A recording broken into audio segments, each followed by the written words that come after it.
All right, we're in Paw Paw, checking out a single-story house. We're gonna take a look. Got a couple layers up here.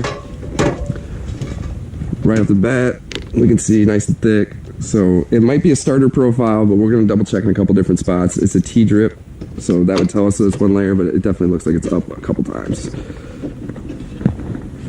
Couple spots on the back side of the roof over here. So all through the back, starting to be pretty noticeable on the back side here. Some of the silvering and fraying and everything. So you can start to see how it's just starting to lighten up. When you really start to look at the shingles, you can see how much of that fraying is really going on. It's pretty prevalent, like really throughout the entire roof line, and that's the problem. That's really what we're gonna start to see. The skylight, pretty standard fixed skylight, so nothing major there. A little bit of fogging going around the glass maybe. Yeah, the seal's starting to go a little bit, but otherwise still in pretty good shape. Some streaking obviously starting to happen. It's just the shingles breaking down. Pretty straightforward there. They're getting a lot of ice dams in the house, so one of the big things there is we're gonna definitely want to do insulation. We're gonna check the soffits and make sure everything's good there.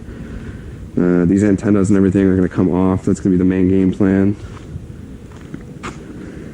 And what we'd like to do is we'd like to either wait about 12 months to do all this, or we'd like to do a repair on the one side. So we're going to kind of talk about a couple different options and kind of what that price point would look like, what would matter one way or the other, what the advantages would be. This is the area that they're having some issues in. So we've got the front door obviously right here. Then just to our right when we enter, we've got a fireplace exhausting out right here. Overall, I mean, you know, the shingling looks pretty good. It's not caulked at the base or anything like that.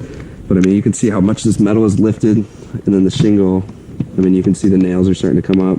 Now that that's happened, that's going to start to allow water to come in, and it seems to be popping quite a bit. So I think this whole sheet is either rotten or it's starting to pop quite a bit. When I step around up here, you can hear the popping of the metal.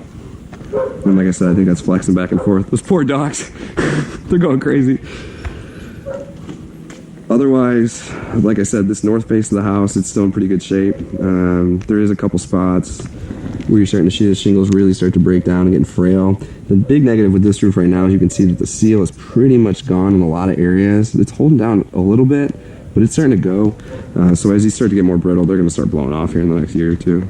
So overall, pretty straightforward. But like I said, we're going to offer either a repair of this area, or we'll talk about replacement down the road when the customer's ready.